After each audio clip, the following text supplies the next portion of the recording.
Hello again, everybody. Yeah, I'm still at my truck. Turn the light on. Well, let's see how long it takes for people to notice that I'm live, which will be never. But anyway,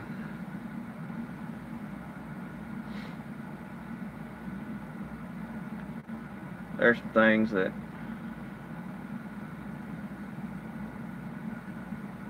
really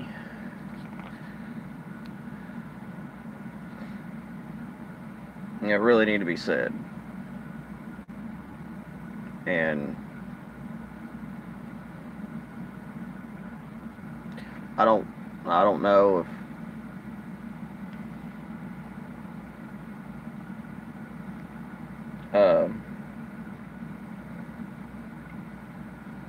it's a good thing or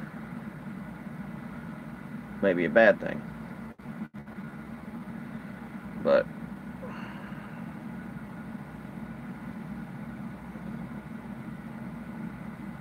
first things first.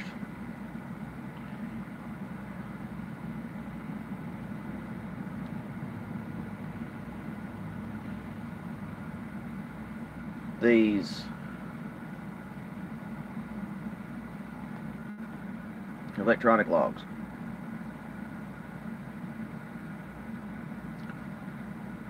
You know, I can see the benefit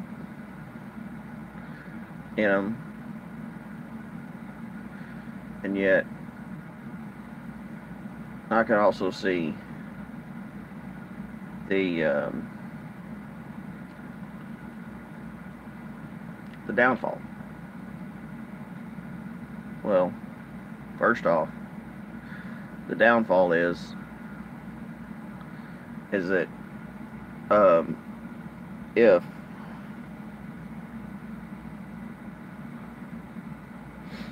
if you're in traffic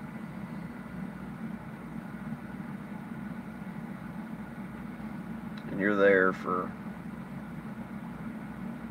an hour or two, it takes off your time. Everything you do takes off of your time. And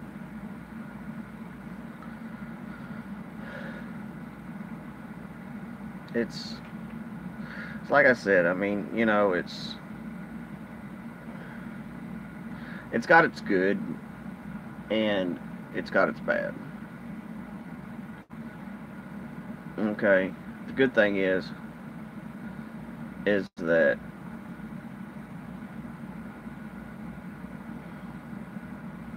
when you pull up to a scale and DOT asks you, hey, let me see logbook. It's on my computer. You know, if they really want to, they can pull it and view it. But there's no way to run illegal with electronic log. There's no way. Can't do it. It's impossible. I'm sure that there are drivers out there that are saying, man, you can run that son bitch no matter how hard it is. You can do it. You can do it wherever you want to. Yeah, but what they don't realize is that it's tracking your ass the whole time. And I mean, you know, granted, okay. Like um if I forget to say I'm at a shipper, receiver, or at a place where I'm gonna stop. Sometimes I forget to go off duty, but I have the option to change that. I mean, it's gonna it's gonna cost you time regardless. But anything I do, if it's not driving, I am off duty. And that saves my 14 hours and that saves my drive. But say if I start my day at 7 a.m., I have until 9 o'clock p.m. to stop. That's it. I have until 9 o'clock p.m. to stop. Okay. Sorry about that. Phone reset. But, you know, it's like I've said earlier. You know, I've been in trucking for a while. And you know,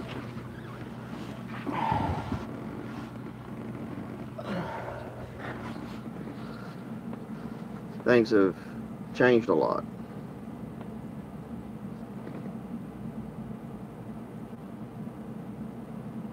I mean, going from pretty much running how I want to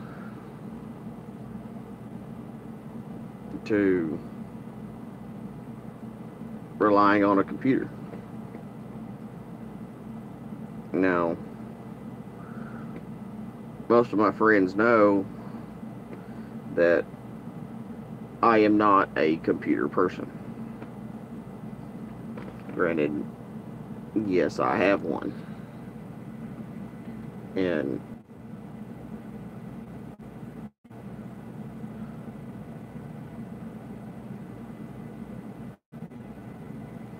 I don't even know if this thing's recording.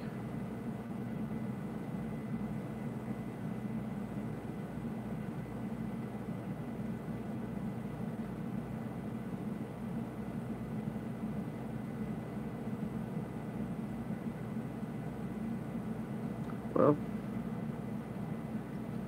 I guess it was.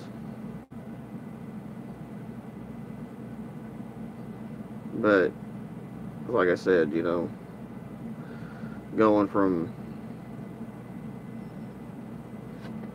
running how I like, or not really like, but,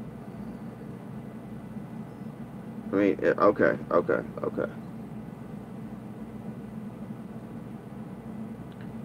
Just like Tuesday.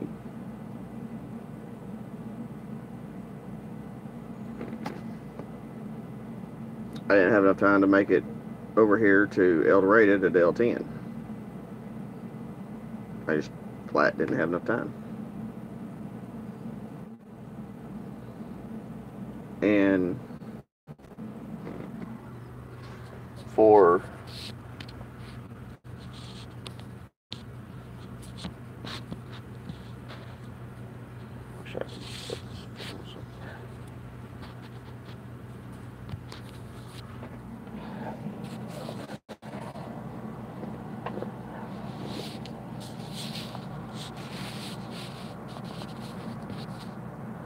sorry if it looks a little weird. But anyway, I couldn't make it over here. I didn't have enough time. Granted, if I would have had enough time, or if I was running paper logs, yeah,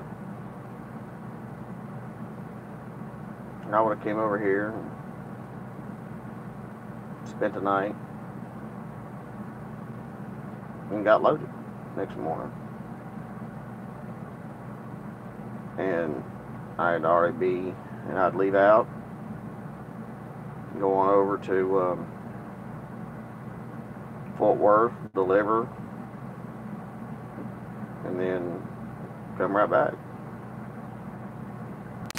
In Boise, Idaho. Like I said, it's been a long time ago. At least 10 years. And it was at a flight going to someplace in Washington. I can't remember now. But anyways, I pulled in there. I had plenty of fuel. I didn't get diesel. I was on the refrigerator, and I had plenty of fuel in the reefer tank. I didn't get any more of that. No, I'll tell you where I was going. I was going to Owida to pick up a load of, well, of course, potatoes, french fries. Pick up going to Martin Brower in, it was Port Island, Louisiana. Well,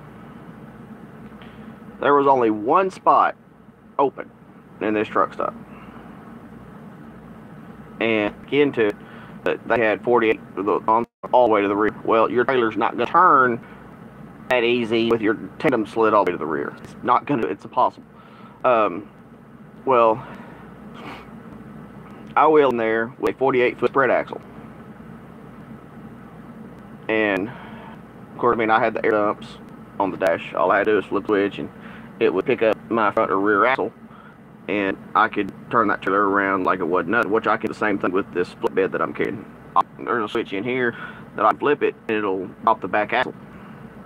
And it makes it easier to turn, and you're not sliding the second axle. You're not sliding, which tears up the tire, you know, makes the trailer and all that kind of shit. Anyway, I turned my headlights off and just my parking light on. Back into the spot. I don't see anybody around me. You know, no walking human being. Up a little bit, and then I just, you know, finish backing up. And as soon as I reach down to set the brakes, I had a knock on the door. And I'm literally frozen in position with my hand on the release, not on the set knob. I literally think to myself, should I stay here and listen to all this bullshit knocking on the doors? I get up, I'll roll the way down, I got somebody there. How, you need anything? No, I don't need shit. I need you to get the fuck away from my truck. Well, anyway. I went ahead and set brakes, and I just rolled the window down, and this chick, she was standing there, and she just kind of gave me this look, and she just kind of, she was hesitant. Very hesitant. She was like, do you, need anything? And I just look at her. I look at her and I say, how old are you? She said, I'm 18. I looked at her again and I said, you know what, that's bullshit. That is bullshit. You ain't 18 years old. Yeah. I mean, her eyes weren't even focused on anything. And I said, you know what? And I know what motherfucker is here to think. And the answer is no. I don't do that shit. Period. I don't do that shit. I looked at her and I said, you ain't 18. Now, granted, I have seen girls that, even in 14 years old, you would swear they were in their 20s. But, I mean, I just looked at her and I just shook my head and I just like, you know, that's bullshit. And I said, and right then, something just clicked in my head. That first clicked in my head said, you need to help her. You know, she's in a bad spot, you need to help her. So, against my better judgment, I reached over and I unlocked the passenger side door. I said, get in. Passenger side. She got in the truck, shut the door, I locked it. And I put my arm between the driver and passenger seat because she was fixing up going bump. And I said, you ain't going nowhere. Sit your ass down. And she just kind of looked at me like, you know, she was about to shit herself. I flipped it open. She was like, oh, what are you doing? I said, give me your cell phone. She's like, but I said, give me your fucking cell phone now. Give it to me. And it was a flip phone. Remember? She's like, but yeah. So you know what? I looked at the clock. It was like, well, it was like 11. It was like 11 something Central Time. So I was in Mountain Time Zone, so that in like 10. I called it. And this guy answered the phone. And I asked him, I said, well, I asked her name before I even called. And her name was... Shit, I'm trying to go with her damn... I said, you lucky I got her in my damn was. Anyway, I said, is such and such your daughter? And he says, well, yeah. And I said, you need to get to the Flying J truck stop in Boise, Idaho, right now. Why? I said, she's fucking here. Trying to sell herself to drivers. I said, you're lucky I got her. If you need proof, I can fucking prove it. Get your ass here to the truck stop right now. I will hold her in this truck until you guys get here. I am in a light blue / purple Kenworth W9. I said, I'm on the second row, parked in between the truck. You know, I think it was like a Swift or something. And I don't even remember now. I think it's a Schneider or something. I don't remember. Anyway, I said, I parked in between these two trucks. I said, when you pull into the fuel island, flash your headlights. I will flash my back, and you can get over to my truck right now.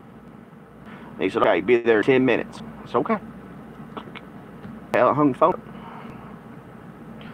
She's like, can I have my phone back? I said, you're not gonna get your phone back until your mom and dad. She's like, oh my God, you called my mom and dad? I said, yeah, I called your mom and dad. Because I don't need you out here selling your fucking self to other drivers. I said, do you realize that other drivers could easily kidnap you and take you off somewhere and fucking kill you? I said, you know, I'm not that type of person. No, I am not that type of person. I'm actually a decent human being. And when I see a girl out here that's trying to sell herself and she's not even fucking 18, I said, you know what, matter of fact, how old are you? And she's like, well, again, I'm 18. I said, no, you're fucking not. Give me your license or your ID or whatever. She was 15 fucking years old. And out there in that truck stop in the middle of fucking nowhere, I got out of the truck in Boise, Idaho, trying to sell herself for money. Now, no. When her mom and dad showed up, I looked at her and I said, you stay your fuck. Come to find out, her boyfriend said, if you truly love me, then you'll do this. Now,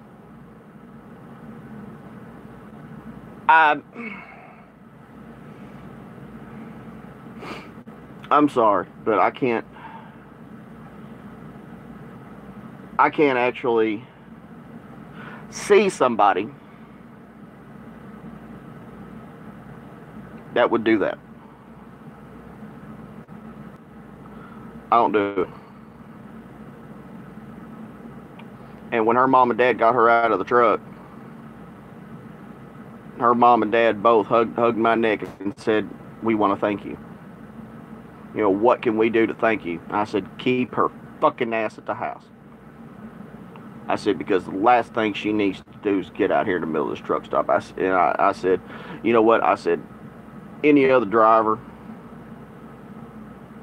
that's not a decent human being would have said, yeah, come on in here.